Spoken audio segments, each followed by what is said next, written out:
Alright, let's talk about what I love about this volume! Yes, I actually do love it. No sarcasm. Okay, pay attention to the chapter cover pages. Hey, all the chapter cover pages are supposed to build up as, like, you flip through them. And I just love that. I want that special type of effect. Even though I only made it for, like, a couple of people, really. Or someone would go back and pay attention or whatever. Even though I didn't really intend it for anyone to really see it. Mostly because I love to keep all my work to myself, and I know my art wasn't very good, so yeah, that's why I kept it to myself. I didn't want to post, okay, until I got this good, at least, okay?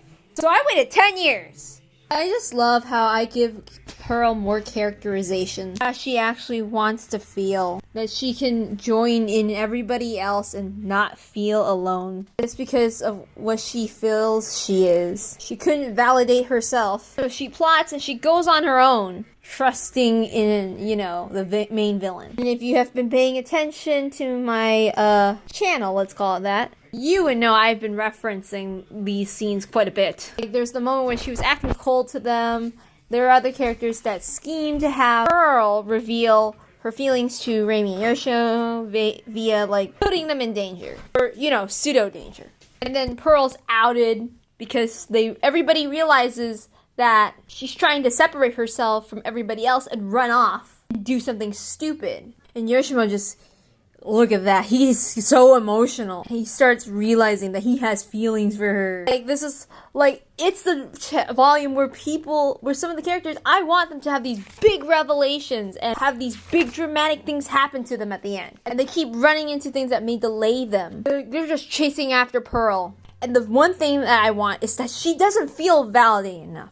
Everybody's chasing after her in this one scene, and she still thinks she's not enough. She has this self-doubt in her, and it's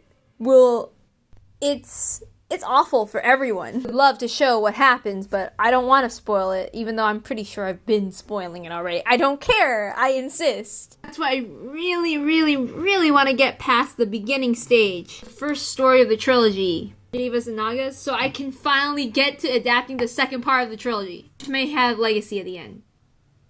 Davis and Naga's legacy. But I have a job and all, but I really want to get to that point as fast as possible. And that could only be done if I have some help and support.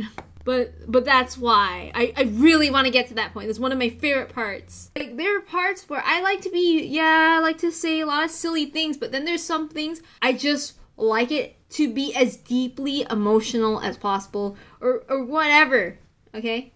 It's my absolute favorite. Yeah, I'm passionate about it. I had the full idea of what I wanted to play out. Alright, I have to go now.